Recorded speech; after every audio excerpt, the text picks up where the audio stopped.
Ladies and gentlemen, boys and girls, it's Diego, and this video is the new version of the USCIS form I-129F.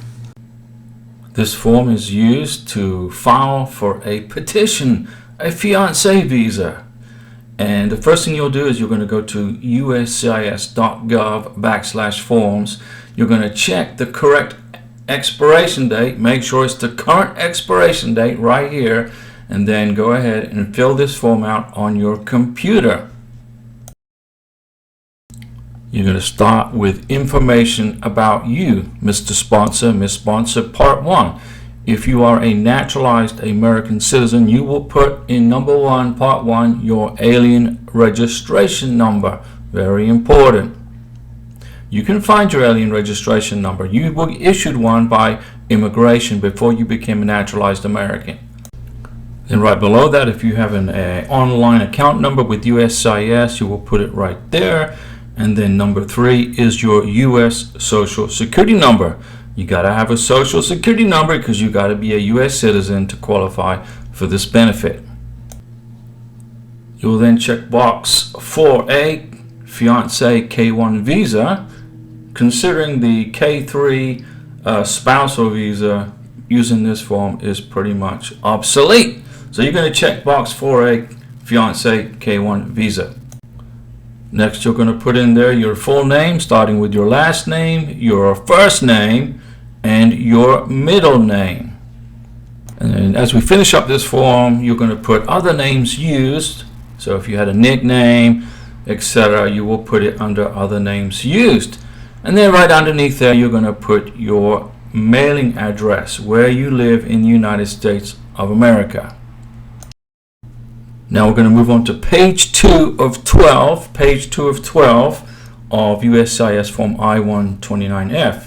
You're going to put your address history here, and where you've lived, and also your employment history. What do you do for a job? You got to have a job, right? You got to make lots of money to qualify for this K1 visa application. So you're going to put down your employer, where you work, etc., etc.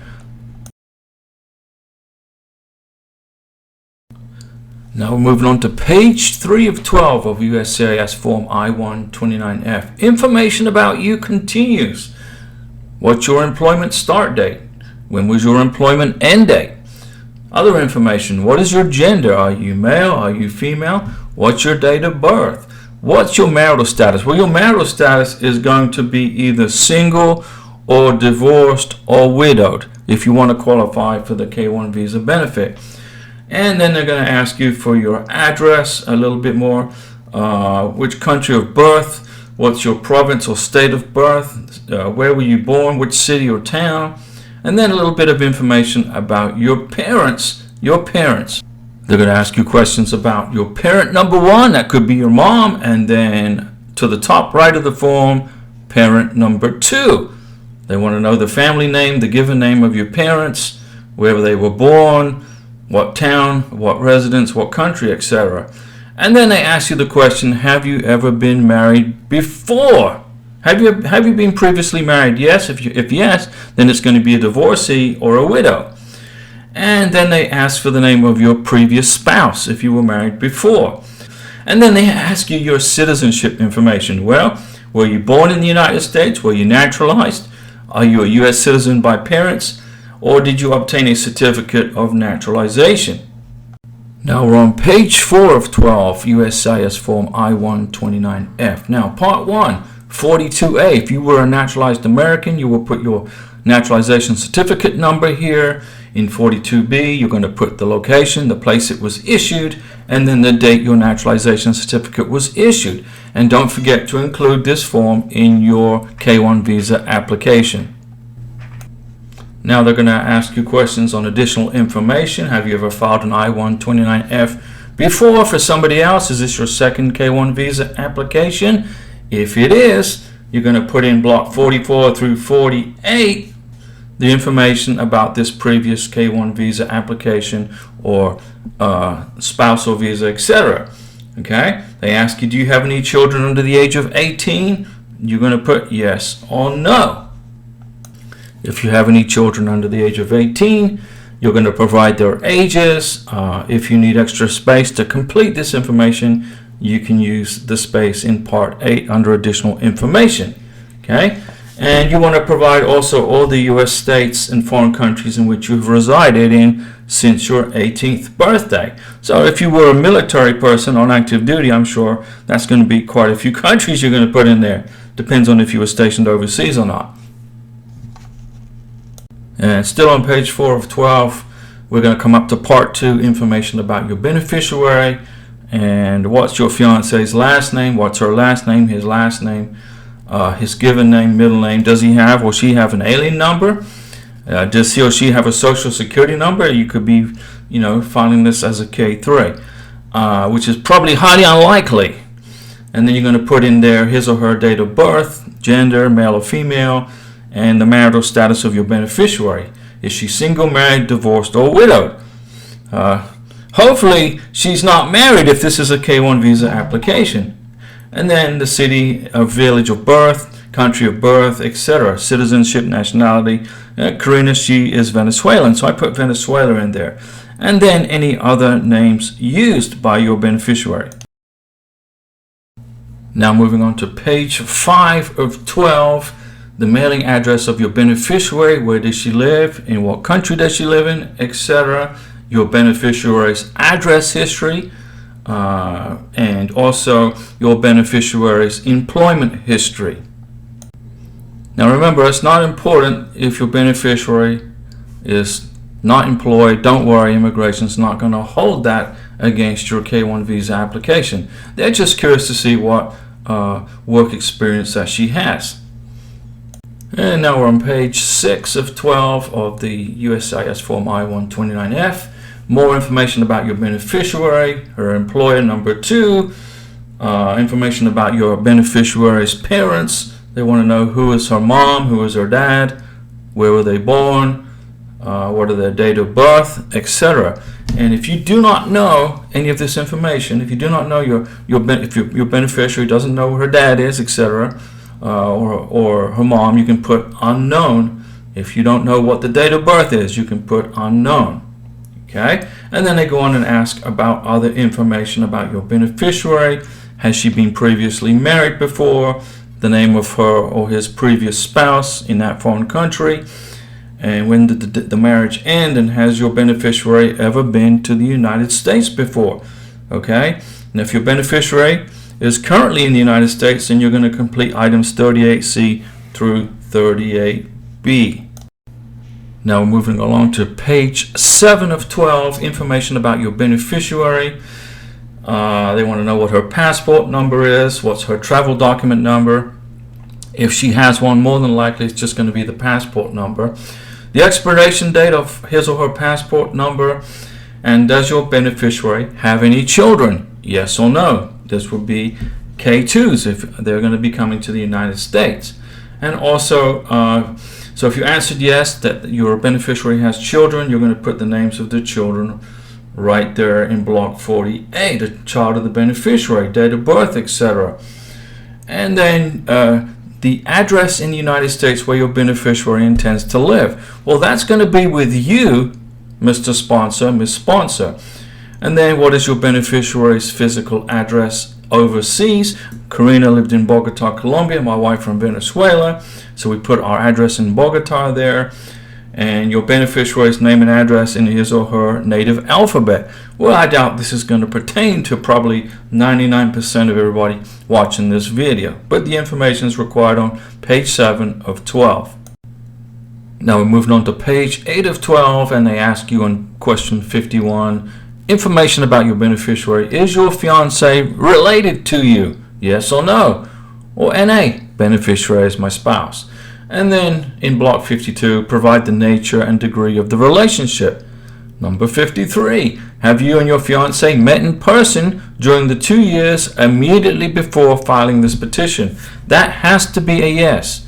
You have to have met each other face to face and been in each other's presence at least once before you file the K-1 visa. If you have not met each other face to face in person, and you file this visa application, your visa will be denied if you cannot prove that you have met each other face to face. Okay, and then in block 54, you can put a little blurb in there about how you met each other for the first time and how much time you spent together, etc. My recommendation is that you make at least 2 trips to see your beneficiary in his or her home country before you file your K-1 visa.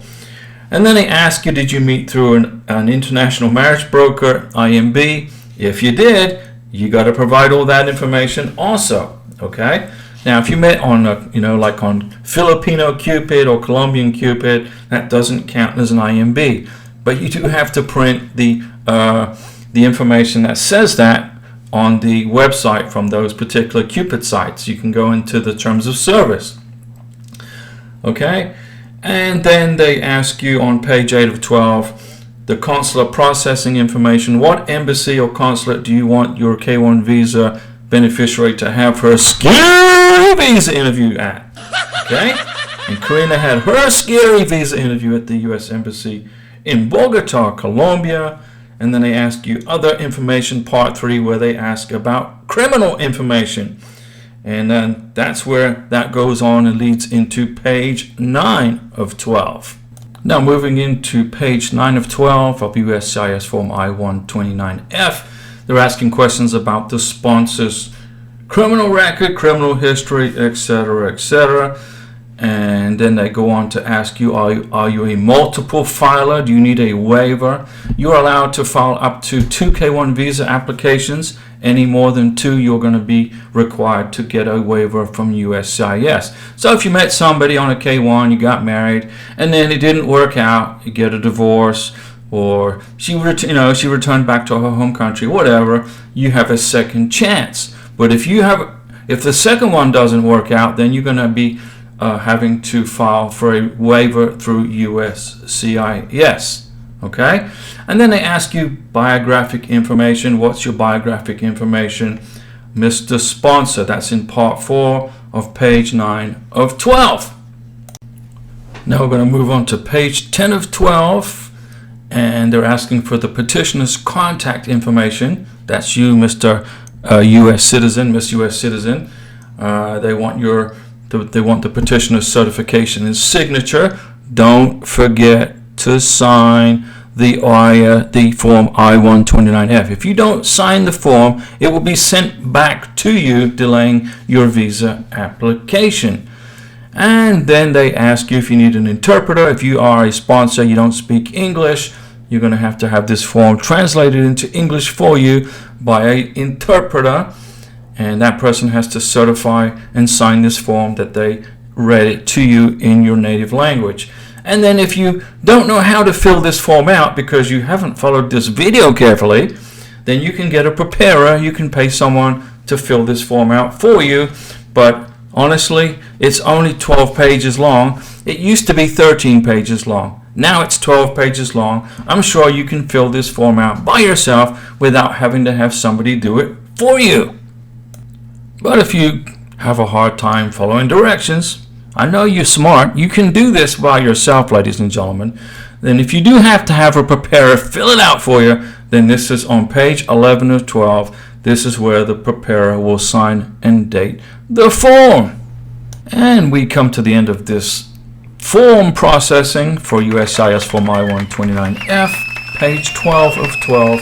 If you need any additional information to be added to your K-1 visa application, for example, you need to explain your second K-1 visa, or you have your beneficiary lives in a place with an address that takes up too much room to fill out on the original part of the form. You can fill out her address here as part 12 of 12. If you want to add anything, you want to make your visa stronger, you can put it here in part 8, additional information, page 12 of 12, USCIS form I-129F.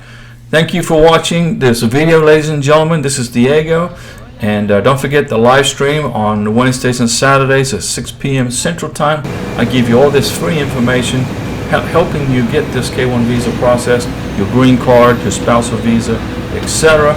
I'm not an immigration attorney. I don't give you any legal advice, and I don't work for USCIS, but I've got 10 years experience processing K-1 visas, etc. And my beautiful wife from Venezuela, Karina, she is a testimony of her success because she got her green card on June 25th, 2024. See you at the live stream. Ladies and gentlemen, this is your captain speaking.